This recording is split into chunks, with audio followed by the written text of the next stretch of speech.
Well, we always say we're transparent about our finances, and today we are going to do just that.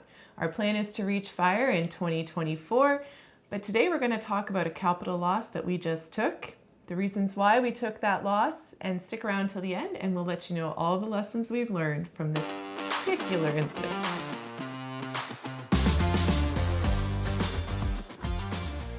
If you have been following our journey to financial independence, the environment in the back is different. I believe that I need to sit on the table and bring you to talk to us about what Christine just mentioned. My name is Jean. I'm Christine. Yeah, we are not sad. It doesn't look like we are just a little bit learning. I don't know. We are still figuring out what's going on, but as she did mention, we are transparent about our financial situation. If you are new here, hi. That's usually not the environment that we are in, even though we do use the same environment, but we are usually on the corner down there. Having said that, our journey to financial independence started in 2019. So today we want to bring a little bit of background on where everything started, and you can understand why we are talking about that.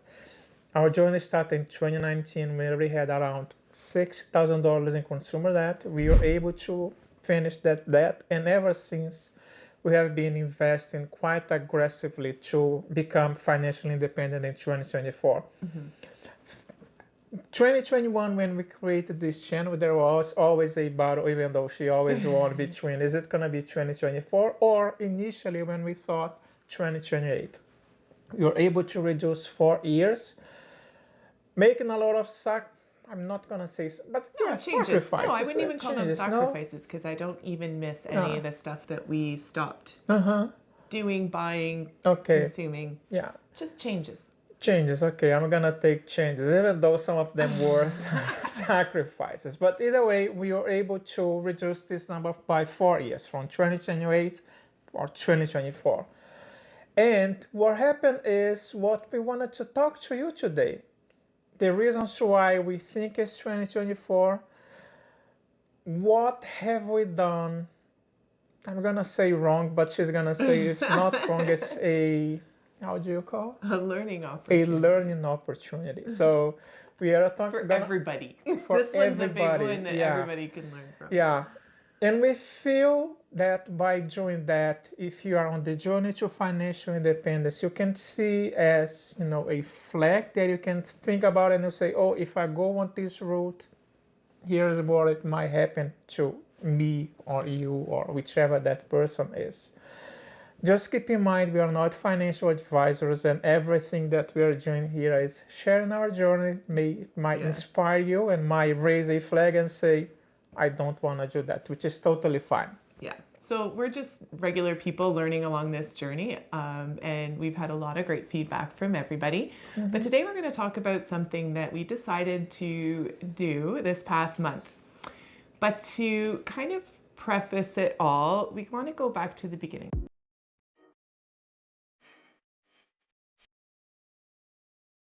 Like Jean said, we paid off a bunch of debt, and in 2020, we decided to jump head first, feet first, right into the stock market. So during the low point of the markets at COVID, we actually started our investment journey. Well, Jean had been investing before that, but we really started to put the money into the market in 2020. Yep.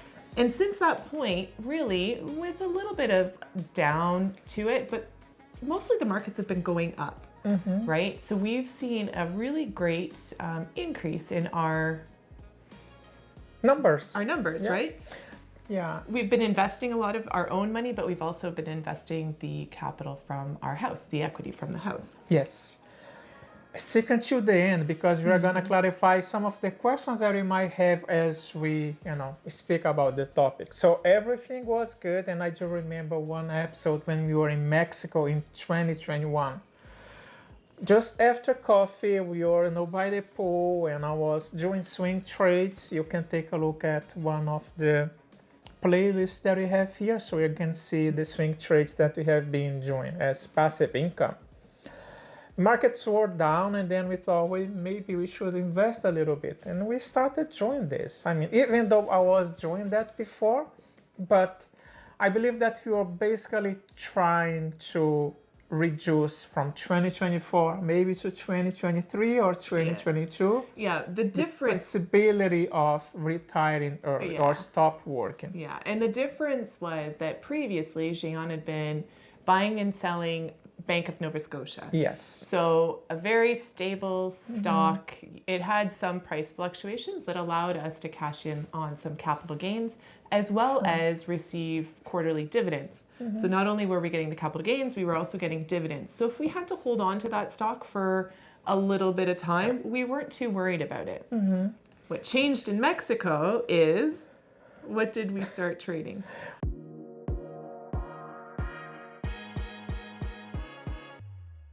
We started trading things that, I mean, the volatility we started trading more active tech stocks, especially two of them like Speed and Shopify. Yeah. Right?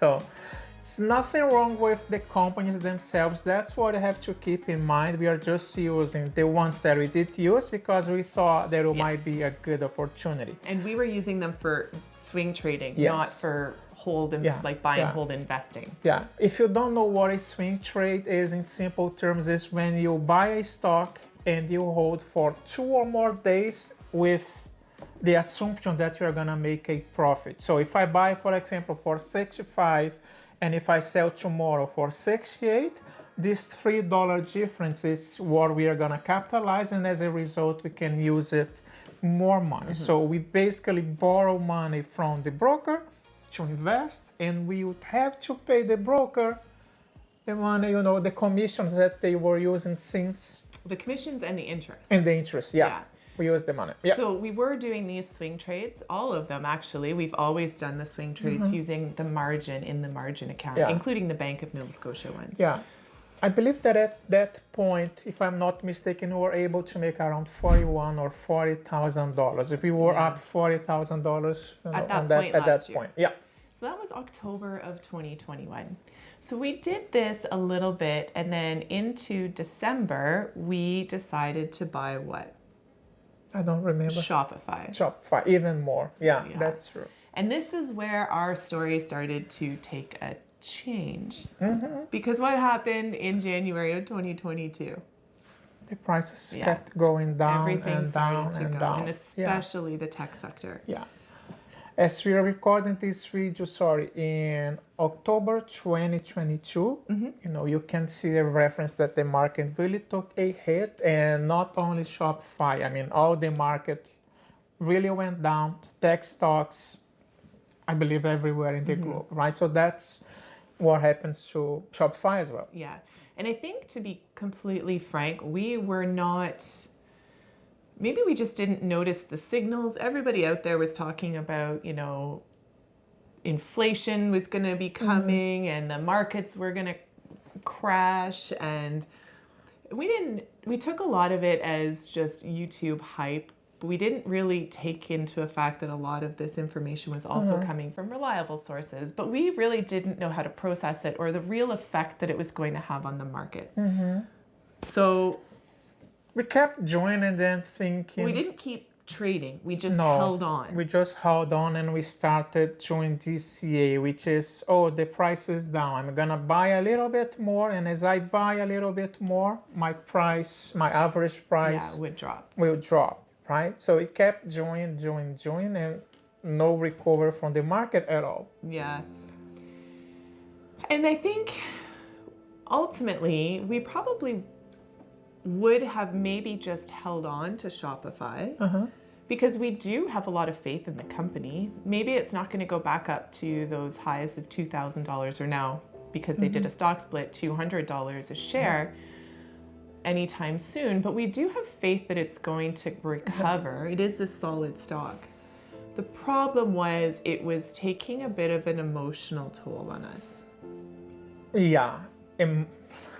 Definitely that, and financially as well. Yeah. As we were saying before, we basically borrow money to invest. If you borrow money the broker doesn't care. At the end of the month, we have to pay the interest on the Yeah. amount of money that we are paying. So if you think about that, and that's kind of related to the Smith maneuver, right? So stick until the end of the video because we are gonna clarify the Smith maneuver question and why the Smith maneuver went down. So we were already paying interest because we withdrew money from the HELOC to invest. On top of that, the broker offer you a margin account, which basically means they are gonna Lend you more money. lend you more money, and you're gonna do what? Pay interest on the money for the broker. So you're basically paying interest in two different places, Yeah.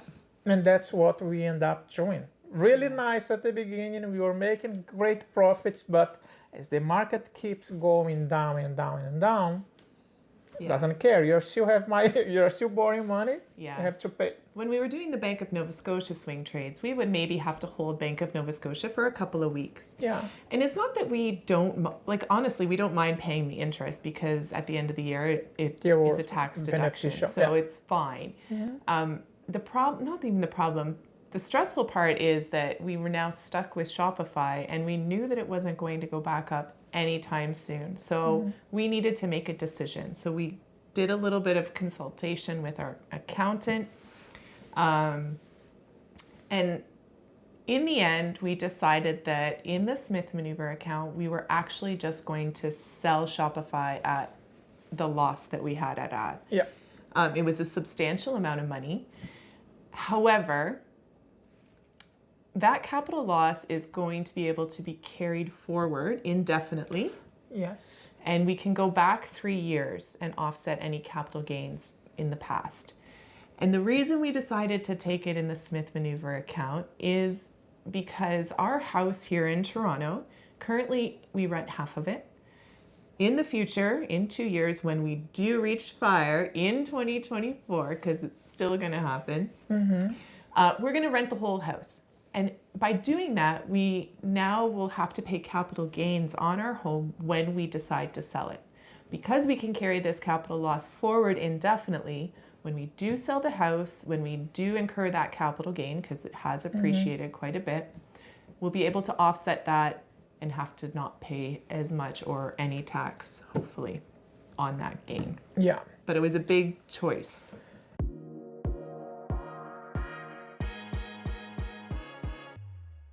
It was a big choice. If we were able to summarize, we thought, well, the market's gonna go up tomorrow. Then it goes up 1 or 2%. The next day, on the following day, it goes down 3%, 4%. So we kept saying ourselves, yeah, it's gonna go back and it's gonna go up, so just trust the market. And then when we hear, the guys from the BOC, Bank of Canada, the Federal Reserve in the US, Powell, we basically were blaming these guys for why is the market not going up. We are doing everything right. We know what we are doing. We don't want to sell, but at the end of the day, the market always wins. No matter what, the market always wins. Yeah. And our problem was we got greedy. We did. So we started to get some really good capital gains back on some of these swing trades. And rather than stick with what we knew and what was really working for us and what we would be happy to buy and hold regardless of whether we could sell it or not, when we started to earn a quicker, larger profit by selling the tech stocks, we got greedy. We did. And this is now our lesson that we have learned. It's funny because even though I have been trading for quite some time, but there's gotta be a point where you have to have like a plan to live it. Cut your losses, do whatever you need to do, but follow your plan. We were not following ours. We were thinking that it's gonna go back up. It never did, and it as we record this, it's still down.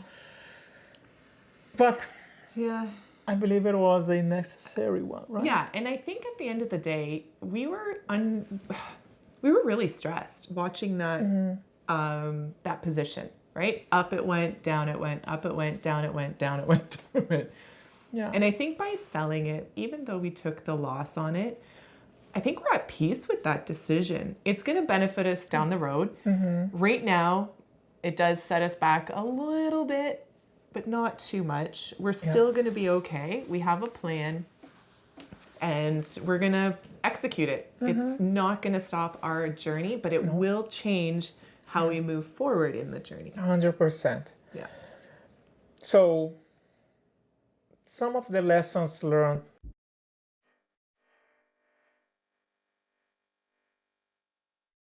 around this process, and we really hope that you can take our experience before going on the same, the same issue that we were facing. We really hope that you can take as a learning opportunity, as Christine always says. Right?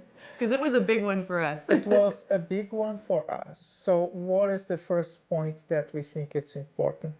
Well, anything you're going to put your money into, you need to be happy to buy and hold it for a long period of time. If it's not going to be the quick turnaround that you were hoping for, you need to be happy to have that in your portfolio for 5, 10, 15 years. Yeah. Another thing that is important is have a plan in place and follow your plan. I'm even talking like this because you gotta go and understand that it's really important. It's your money. You have been working quite hard to invest that money. So if you start investing and if you see great results, you want to add more and add more and add more because the results are gonna be even bigger. Once you see those numbers going down, the stock price going down, have a plan in place and don't wait the next day or the following day. We didn't do this. Yeah.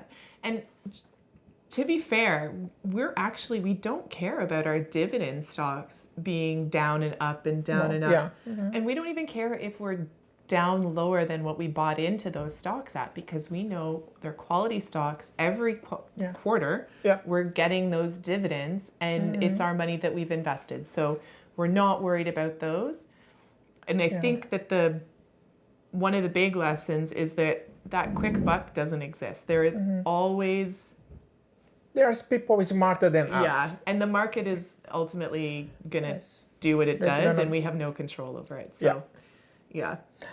Another lesson learned is a book that I recently read that I'm going to put up here on the screen, which is The Psychology of Money. Go and take a look, borrow the book if you have to, or go to the library or even buy the book. We're going to link up here on the description this book.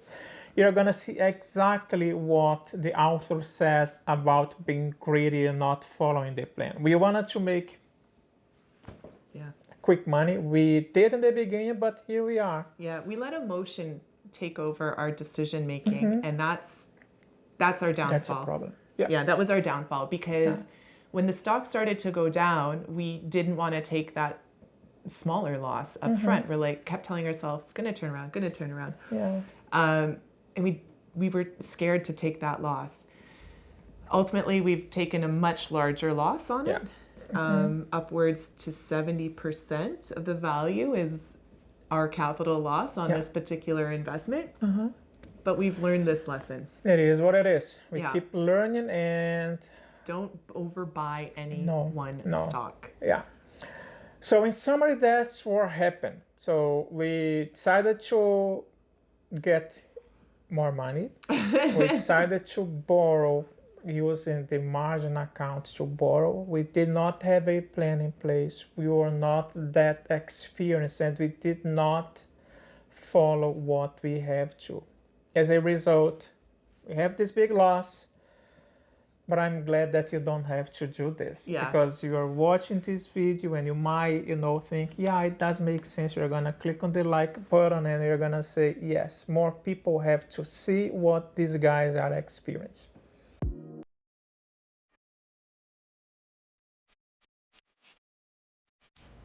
Some questions that you might have now. One of them I'm sure that we wanted to clarify is how much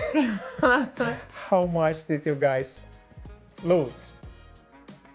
Well, like I said, it was over 70% of our initial investment, and it was over 100,000. Yeah. Now that's going to seem like it's a flippin', I would almost swear at that point, a lot of money. The only thing that's really kind of in our favor with this is the fact that we are going to be carrying that forward, and we are going to be having to pay tax on a substantial capital gain on this house. So we're going to be able to use that down the road. It's a loss at the moment, but down the road it's going to benefit us. It is gonna benefit us because of the capital gains of the house. Yeah. If you did not have the house, Yeah. right? Yeah. So And that also, like from now on, moving forward, we're going to start harvesting, because we can, some of the capital gains on some of our other investments. So we're going to be buying, selling a little bit more, just to try and get back some of that capital. it doesn't mean that we are not gonna follow the plan. We will definitely follow the plan. We are gonna make sure that this is what we need to do. It will take longer. We are okay, but I believe that we feel better. Yeah, and honestly, I this. sleep way better now. Yeah. Yeah. The next question is, how does it affect our Smith maneuver account? Well, it's down, honestly. But we're still able to hold on to the positions that we have. So our dividends are still coming in. Yeah. We still are getting over $2,000 on average on dividends from those positions. So we're not concerned. No, not at all. It is gonna take some time. And if you wanna see what it is, take a look at the playlist where we share our net worth updates. Every month we share the net worth updates, and you can see the decrease on our assets. Part of it's because of this loss, from Shopify that we have not sold. We end up selling, so it's gonna take some time until we recover. Yeah, and honestly, we've been working our butts off to start making back some of that money. Yeah. So we're just having to hustle a little harder on our side hustles. Yeah. Another question is, did you learn the lesson? Oh, yes. We did. We We did. have learned our lesson. But It was a hard one. it is a hard one. I don't think that, I believe that is the first time that we took a hit as huge as this one. But at the end of the day, the way that we have to look at it is just it's a part of the journey. So lessons learned, and as we know, we are not far away from 2024, right? So we gotta be mindful. You gotta be careful of, where you are investing in and how much are you willing to lose or win, right? So lessons learned for sure. Yeah. And we're not losing anymore. No. That's it. That's it. And last question. What is the last question? Do you have any other questions? That's what it is. It's probably going to generate some, I have no doubt, some comments. But like we said, we want to be transparent about this, because this is a reality for some people, right? And this is our current reality. Has it affected our journey? Yeah, but I think it's made us more conscious about a lot of our decisions. 100%. So hopefully it'll spur on some good conversation. So let us know down below. Yeah. if you have We any are questions. good. You might be thinking, how are you guys dealing with this today? I believe that we are much better, even having this loss, in our shoulders. It's gonna be here for a while, but we feel good. Because we now definitely we're just do. moving forward. Yeah. We don't have to we're not stuck and waiting and stressing about it. Now we've made our decision and we're on the way to get back to where we were.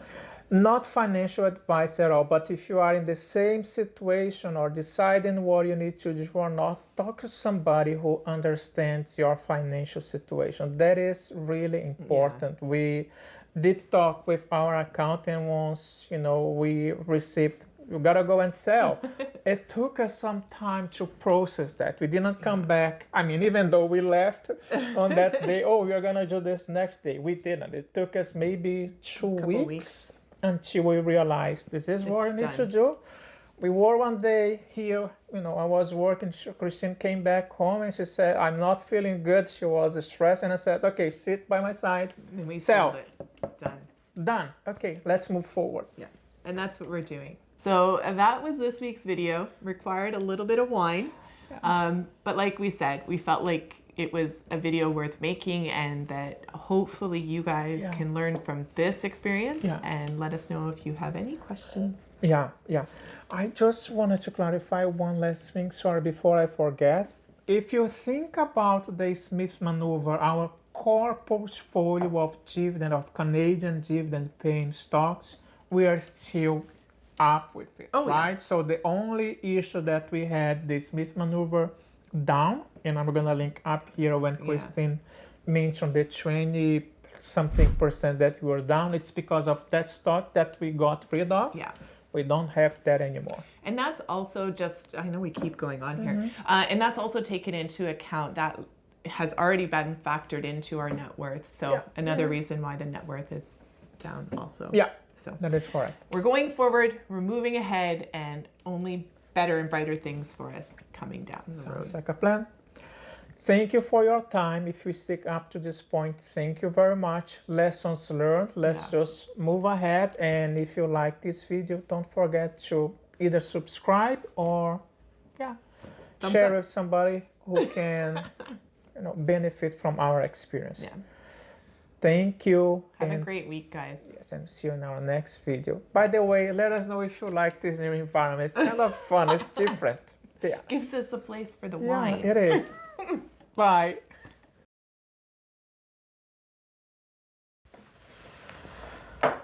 Good.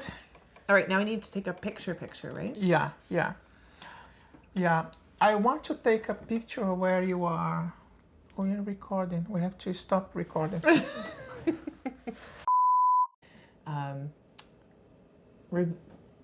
Like, what's the word I'm looking for? Not lucrative, but really, I don't know. People that know what they're talking about. Yeah. What's the word for that? Share in the Reliable. comments below. Yes, reliable. Okay, that was a good intro. Wine time. Yeah.